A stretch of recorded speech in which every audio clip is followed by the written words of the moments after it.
আজকে সকালবেলা বরিশাল থেকে এসে অনেকটা জার্নি করে আসছি, তো এর জন্য অনেক টায়ার্ড ছিলাম। এসে একটু ফ্রেশ হয়ে একটু নাস্তা খেয়ে ঘুমাইছি।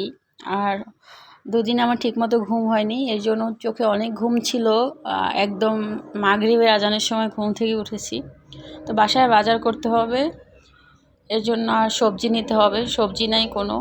তো সবজি নিতে চলে গেলাম, সন্ধ্যা হয়ে গেছে, তো এর জন্য ভালো সবজি পাওয়া যায় না। তো আমি ফুলকপি, বাঁধাকপি, বরবটি, কাঁচা কলা, তারপর হচ্ছে মূলো, চিচিঙ্গা, করলা, বেগুন, টমেটো, তারপরে হচ্ছে ভেন্ডি, জলপাই, কাঁচামরিচ, আরও চাল ডাল আটা, মানে বাসায় যে বাজার দরকার হয় সব কিছু নিয়েছি।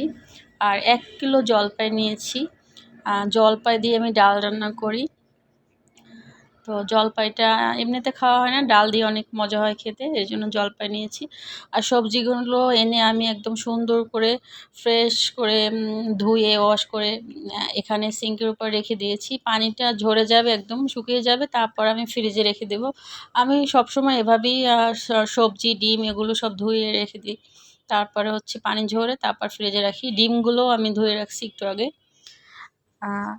তো এখন হচ্ছে যেটা বলবো, অলস হলে যা হয়। আমি যদি সকালবেলা এসে একটু বাজারে গিয়ে সবজি আনতাম না ঘুমিয়ে, তাহলে ফ্রেশ সবজি পেতাম। এখন সন্ধ্যার সময় গিয়েছি, তো সবার শেষে যে সবজি থাকে আর কি, ফ্রেশ না, তো ওগুলো নিয়ে আসলাম, এটাই আর কি।